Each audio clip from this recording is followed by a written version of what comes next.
C'est le feuilleton de ces dernières 48 h. Le comédien Frédéric Akpara, revenant d'Abidjan, a refusé de payer le test PCR exigé à l'aéroport de Lomé, alors qu'il venait d'en faire un à Abidjan. Sur le fond, il a raison. Lomé exagère. Partout ailleurs, en Afrique comme en Occident, un test PCR de plusieurs jours est reconnu quand on vient du Togo, souvent c'est juste le passe sanitaire qui est exigé. Au Togo, c'est systématique. Test PCR à la sortie comme à l'entrée.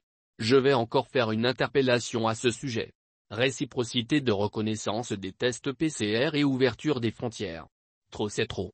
Le comédien, ayant refusé de payer, s'est donc retrouvé bloqué à l'aéroport. C'est son droit de refuser, et c'est le droit des autorités aéroportuaires, conformément aux ordonnances portant mesures prises pour la lutte contre la Covid-19, de ne pas le laisser entrer sur le territoire. Tout le monde a raison. Là où je ne suis pas d'accord, c'est quand l'humoriste annonce lui-même que le ministre de la Culture, donc son ministre de tutelle, est venu payer pour le sortir de là. Il y a là un curieux mélange de genres. Le ministre, membre du gouvernement ayant édicté la loi portant lutte contre la Covid-19, n'a pas à prendre fait et cause pour quelqu'un qui refuse de la respecter. Le paiement est-il fait sur les fonds propres de ministre ou ceux du ministère? Que se passera-t-il si demain d'autres personnes refusent de payer leur test PCR? Comme nous relevons tous d'un ministère au moins, les ministres viendront-ils payer? Il est important d'éviter de créer un effet de jurisprudence impossible à juguler dans la durée. Vous connaissez tous ma position depuis le début de cette pandémie. On en fait trop et c'est la faim qui est en train de nous tuer.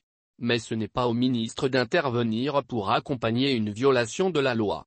Que ce soit un responsable de société civile, un député, un homme politique, des amis. Ça se comprendrait. Il faudra que le ministre nous explique tout ça. Les hommes politiques sont quand même mauvais. J'écris tout ça alors que je considère ce ministre comme un ami et j'ai même abordé le sujet en privé avec lui. Mais ce qui se dit en privé ne compte pas. Interpellation, interpellation. Je vais profiter pour demander la réciprocité de la reconnaissance des tests PCR, et ouverture des frontières. C'est eux-mêmes qui nous ont dit ici qu'il n'y a plus de malades de Covid-19 au CHR Lomé commune.